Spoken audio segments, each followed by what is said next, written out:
Bonjour à tous et bienvenue sur la chaîne La Bouquinade. Aujourd'hui, je ne suis pas devant mes bibliothèques, ce sont les bibliothèques de Madame, Hello. de Louise, Rêve ta vie en lecteur. Et du coup, on a fait le festival de la BD ensemble et on s'est dit qu'on allait tourner des vidéos pour nos chaînes. Donc il y a aussi une vidéo sur la chaîne YouTube de Louise Qui vient de sortir, tout à fait. où on devine des couvertures de livres. Et puis là, on va parler un petit peu cliché, ce qu'on aime et ce qu'on déteste. Du coup, j'ai préparé une petite sélection et du coup, on va devoir dire si on aime ou on déteste. Donc on ne s'est pas arrangé. Enfin, on a Non, pas... moi je les connais pas du tout, Voilà, c'est moi qui les ai c'est sélectionnés. moi qui les ai sélectionnés et du coup on va pouvoir discuter un petit peu de tout ça et n'hésitez pas à dire si vous êtes d'accord ou pas et à argumenter le pourquoi du comment parce que ça c'est intéressant. Sachant que c'est les clichés que vous avez donnés à Emma elle avait mis en story, donc c'est vous qui avez cité pas mal de clichés et t'as fait une sélection parmi ces réponses là. T'as vu, je finis un peu. Merci.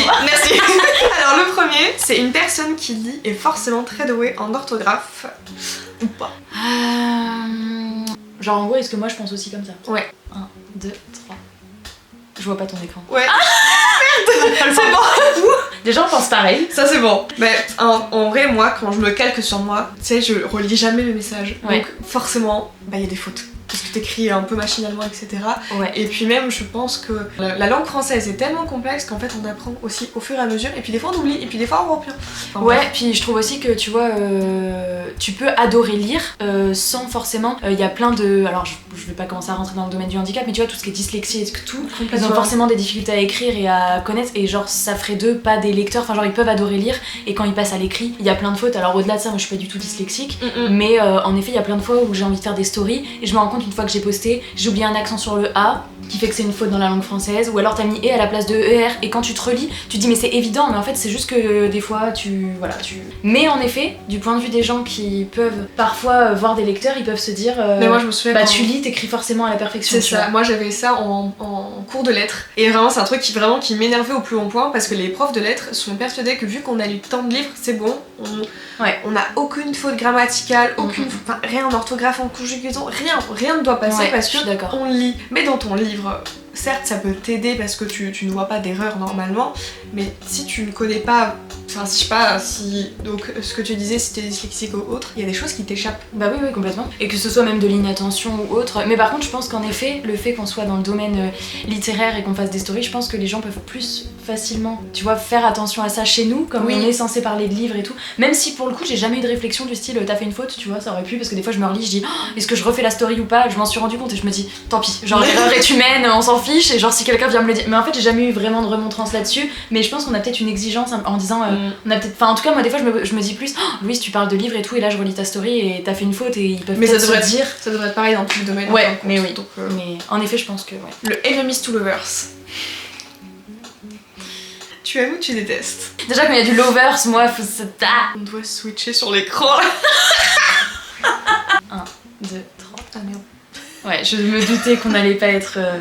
Tu commences? Bah moi j'aime bien parce que, enfin tu le remarques que c'est un cliché. Enfin, s'il est bien fait, s'il ne dure pas 50 pages, pour moi du coup ce n'est pas un enemies to lovers, c'est juste Bah il ouais. se frite un peu.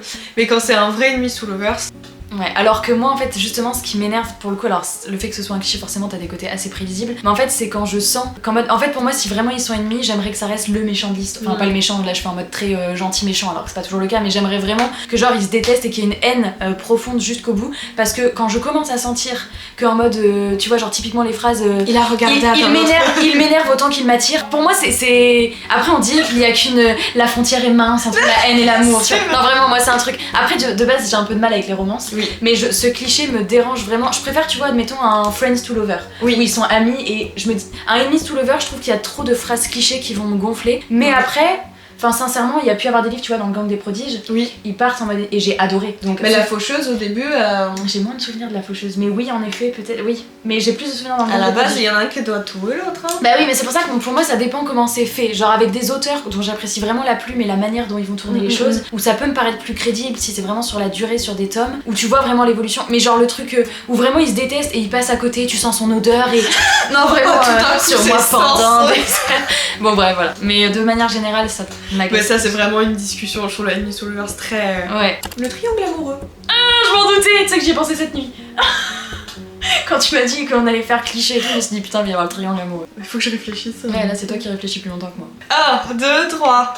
Oh, je pensais pas toi. Bah en fait j'en ai trop lu. Ouais, ok. Donc maintenant ça me saoule, je me dis niveau facilité scénaristique, on est pas mal quoi. Ouais, non, ça. Et en fait, moi, c'est pour le coup, autant un Enemies to Lovers, comme je dis que des fois ça peut fonctionner en fonction des auteurs.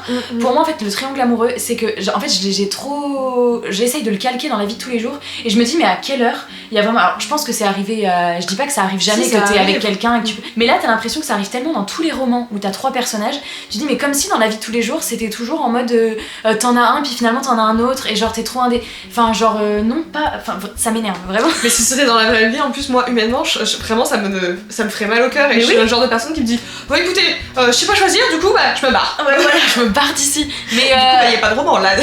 ça ne veut pas. Mais il y en a tellement eu dans les romans young adultes, Oui, non, mais c'est que ça, c'est à toutes les sauces. C'est ça, c'est pour ça que ça me saoule. Ouais. Et en même temps, des fois, quand ça peut être un petit peu bien fait, ça va. Mais si je dois choisir, par exemple, entre le triangle amoureux et le Enemies to Lovers, Bah, je préfère aussi le Enemies to Lovers. parce que scénaristiquement, il y aura plus de. Je sais pas, il y aura plus d'accroche, il y aura plus d'intrigue. Bah, disons que je trouve que oui, le Enemies to Lovers, tu peux vraiment le rendre cohérent dans une intrigue où vraiment tu vas avoir une grosse histoire autour. Si t'as bien bossé l'histoire des persos et tout, je trouve que ça peut être plus cohérent à un moment donné. Le triangle amoureux, je souffle. Vraiment, je. Nous soufflons. Nous souffle.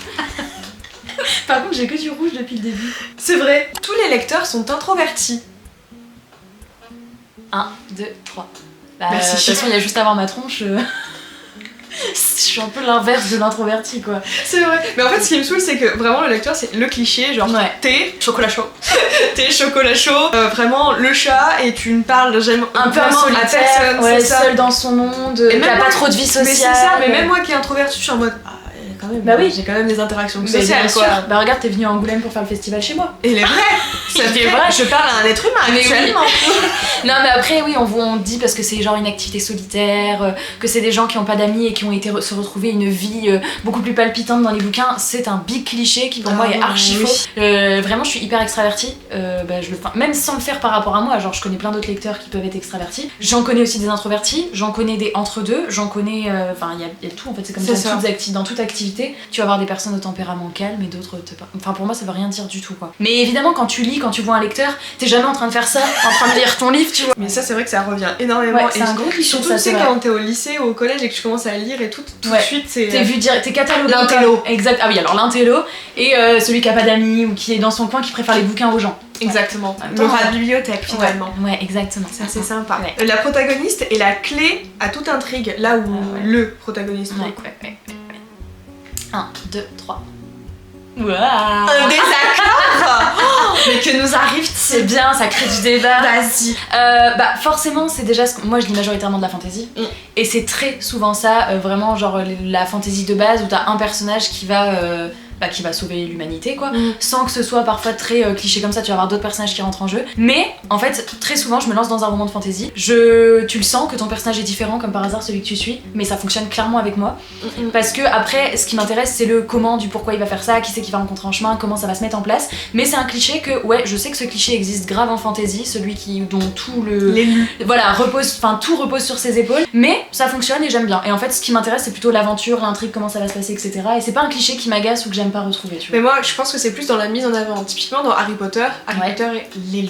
Ouais. Et ce qui me saoule c'est qu'en fait il n'aurait jamais pu faire tout ce qu'il a pu Bah, faire sans et les autres. sauver l'humanité sans les autres. Donc pour moi, élu. Ouais, je vois ce que tu veux dire. Moi je pense Disons que qu'il le tome trouvait- 1 il aurait pu mourir hein. Bah il serait mort, oui c'est clair. Ça c'est sûr. Ouais, Merci. mais tu vois, je trouve que du coup, si tu suis vraiment le développement dans Harry Potter, tu vois qu'à la fin, justement, c'est aussi la morale qu'on veut montrer, puisque par exemple, le dernier Horcrux, il est clairement tué par Neville. Oui. Genre, dans les films, tu vois, oui. Et Oui. un personnage où dès le début, personne n'aurait misé une pièce sur lui, et c'est aussi pour montrer que vraiment, genre, Harry, il a réussi avec les autres. C'est pour ça que je dis que je trouve que ça dépend, tu vois, un peu de comment c'est fait. Si genre, c'est lui, seul, du début à la fin, qui part avec son épée et son arc, qui tue tout, qui est le plus fort, qui s'en sort victorieux de tous les combats, qui, tu vois, Mais c'est et comme qui a rien d'autre, tu vois, t'avais ça lu va pas me- Ash Princess. Non, je l'ai pas lu. Et ça m'avait saoulée parce que vraiment la protagoniste principale c'est censé être une bad bitch. C'est l'élu, c'est elle qui va tout. Enfin, c'est l'élu, c'est. Bon, en gros, c'est la protagoniste qui est censée sauver tout le monde, qui est censée sauver son peuple et venger sa mère. Elle n'est pas actrice de la situation d'ailleurs, elle est à l'écart et elle regarde les autres faire. Et en fait, on te fait passer quand même dans la narration pour celle qui a tout fait, alors que quand tu prends les actes. Mais là, du coup, tu vois, c'est la manière de faire qui me dérangerait. Oui, mais du coup, je trouve que très souvent, quand il y a ce trame-là, c'est très souvent penché vers ça. Ok, voilà. Ok. Ensuite, c'est. Et ça, je sais pas si t'en as beaucoup lu. La nana qui est une grande gaffeuse par excellence, mais que tout le monde trouve ça cute. Alors, même sans en avoir lu, je vais essayer de me le représenter. Je crois que t'as pas de mal. Ouais, j'ai du mal à me le représenter parce que pour moi, du coup, c'est pas un cliché que je croise souvent donc. 1, 2, 3. Ah Parce qu'en fait j'ai un contre-exemple en tête parce que typiquement, enfin genre dans des romances classiques, pourtant je l'avais aimé mais genre le cliché au bout d'un moment il m'a un peu saoulé, c'était dans Triangle amoureux ou pas, ça a été sorti chez Louane, je sais plus. Déjà le titre, Triangle amoureux ou pas, c'est ou pas en fait. Mais en fait il y a pas de triangle amoureux. Bah vraiment voilà, la nana fait que des gaffes et tout le monde genre vraiment ça ne fait que l'embellir, ça lui rajoute un charme alors que vraiment en tant que lecteur t'es en mode c'est un peu lourd. Et là où je trouvais où l'autrice avait pu prendre le contre-pied c'était dans La Passe Miroir. Ophélie, vraiment deux pieds gauche. Bah oui, c'est ça, elle. Ophélie, c'est moi, genre elle tombe tout le temps, enfin elle fait tout le monde. Mais ça la rend pas genre c'est mignon, ben non. Ça lui rajoute quelque chose. Non, mais elle est juste gauche. Bah ouais, mais c'est pour ça que moi tu vois j'ai peur parce que du coup j'avais la référence de La Passe Miroir alors que moins de l'autre livre que tu dis. Ouais. Et encore une fois, alors c'est pas un cliché qui me dérange. Mais ça la rend pas cute. C'est juste Ophélie. Ah ouais. Ouais. Moi je dis c'est juste son caractère. Bah oui, mais du coup je trouve que comme c'est pas souvent les traits de personnalité que tu vois chez, enfin en tous les cas encore une fois parce que peut-être j'y suis pas confrontée beaucoup dans les lectures que je lis. Pour moi c'est pas le genre de caractère que tu vois souvent dans les personnages. En tous les cas fantasy, SF et tout. Et du coup pour une fois je me disais parce que moi je suis du style à je passe une porte, je me mange le mur, je sers de l'eau, je fais tomber tout à côté du verre. Donc je suis hyper maladroite et pour le coup c'est le personnage principal est aussi hyper maladroit et tout. Et du coup je me disais bah c'est ouais ça la rend attachante ou ça montre en tout cas un personnage un peu différent de ce qu'on voit d'habitude. Mais encore une fois peut-être que j'ai apprécié ce cliché parce que je le rencontre pas souvent et parce que c'est pas lourd tout du long du livre, tu vois, où elle fait des bourres toutes les 3 pages et les gens sont là ah elle est trop cute et genre tu vois ça je pense que ça me gonfle. Ça me gonfle. Voilà. Mais encore une fois c'est pas cute, c'est drôle peut-être. Ouais mais... c'est ça. Mais je pense que ça dépend du degré comment c'est fait pour le personnage, comment l'auteur l'a géré et sur la durée aussi. Je pense qu'au bout d'un moment tu vois faut qu'il y ait une évolution aussi ou alors peut-être qu'à un moment donné elle rencontre un personnage qui lui rentre dedans parce que non t'es pas cute en fait. Mais je pense que c'est parce que je l'ai pas rencontré hyper souvent que du coup pour l'instant ce cliché je l'aime, enfin ça va, je le valide. Ça va. Ouais. Déménagement de la protagoniste dans une nouvelle ville et tout d'un coup elle découvre des vampires et autres créatures. 1, 2, 3. On est trop à l'inverse. Au début t'es en mode elle est trop pareil. Non en vrai là j'aurais mis ça de vert et ça de rouge, j'aurais mis les deux. Parce que j'ai tiqué sur le mot vampire parce que c'est vraiment une créature que je déteste retrouver. Donc si quelqu'un arrive dans une ville et qu'il y a des vampires ou des loups-garous, je vais câbler et je ferme le livre. Non mais vraiment ça me fait refermer le livre direct. Mais par contre le principe du je change de vie et c'est ça qui amène la découverte de nouvelles créatures, ça j'aime bien. Donc c'est pour ça que je suis vraiment, c'est parce que t'as dit le mot vampire que j'ai dit vas-y je pars sur du rouge. Mais moi c'est un cliché que j'aime bien parce que en vrai dans le young adulte tu sais qui est un peu à la frontière entre la fantasy et la dystopie, souvent tu vas avoir des trucs comme ça et c'est vrai que c'est vraiment un cliché où je suis en mode ouais qu'est-ce qui va se passer. Non mais en vrai là j'avoue que je suis genre en fait ça dépend les créatures qu'elle va découvrir. Si avec ce cliché elle découvre vraiment genre des canines et des poils, je me casse. Si c'est d'autres créatures et que vraiment elle découvre un autre monde, là je suis plutôt friande même. Prochain cliché, le mariage forcé où ils tombent amoureux après coup. Je sais pas si t'en as eu des masses. Un, dos, tres. Je savais que t'allais mettre rouge. Et j'ai juste dit Outlander et j'ai dit je valide, mais je valide pas pour d'autres raisons dont on a parlé ce week-end. Mais pourtant il y a un livre récemment que j'ai lu, c'est Scottish Rhapsodies de Delinda Dane où ils partent en Écosse et c'est un mariage arrangé mais je sais pas, vu qu'il y avait pas mal d'humour et que c'était quand même assez fluide, vraiment je l'ai très bien lu. Mais alors je sais plus quel autre roman j'avais testé, puis vraiment c'était cliché à ce fuck. Ah ouais, moi ça va dépendre d'un critère, si je vais aimer ou pas ce cliché. Ça va dépendre si le mariage forcé, quand la fille est pas amoureuse, est-ce que le gars force à faire quoi que ce soit, tu vois. Parce que s'il force à faire quoi que ce soit et qu'au final la meuf tombe amoureuse à la fin, ça vraiment c'est une croix directe. Genre à aucun moment je valide ça. Par contre, tu vois dans Outlander, Oui, bon. perfectes quoi, je les Mais dans adore. la passe miroir aussi, hein. Ouais. À la base, aussi. elle part pour Mais, rencontrer son mec. Hein. Ouais, mais du coup, ça me déplaît pas parce que Thorne, enfin, même si à certains moments il était. Mais tu vois, il y a rien qui force parce qu'ils sont Non, mariés, oui. tu vois. Mais du coup, ça peut amener d'autres trucs. Enfin, c'est pas un cliché qui me déplaît. Après, je le croise pas souvent, encore une fois. Du coup, c'est pareil, si je le croisais dans toutes mes lectures, peut-être qu'à un moment donné, j'en aurais marre. Dans les romances de Mais- Noël, tu sais, genre. Ah ouais, mais non, mais. Il j'en ai pas, invite moi. au repas de famille et puis en fait il fait passer l'autre pour en fait sa fiancée parce qu'il en a marre qu'on lui fasse des critiques là-dessus. Ouais. Mais vraiment, est-ce qu'il y a des gens qui font ça? Je non. présente pas à ma Après, famille, tous les ma films de cousine. Noël et les romances de Noël, c'est le genre de truc que tu regardes, tu te dis à aucun moment ça se passe comme ça dans la vie. Mais, ouais, mais tu en le plus fais quand tu même. regardes un film de Noël, généralement tu fais autre chose à côté. Ouais, je sais pas, j'en regarde pas trop. Je suis un peu déçue. Mais pas étonnée. Donc le dernier, que les hommes écrivent mal les protagonistes féminins. 1, 2, 3. Bah ouais, je. Pas du tout là. Mais moi j'ai tellement eu ce genre de. Enfin, vu ce genre de critiques sur. Enfin, Ah tu sais, ouais. quand tu te promènes sur Babelio, en mode oui, mais comme par hasard, le personnage féminin il est mal fait parce que c'était un mec. Ouais, mais ça, c'est un peu les. Je pense que c'était avant. Ouais. Enfin, genre, je trouve que ça fait hyper.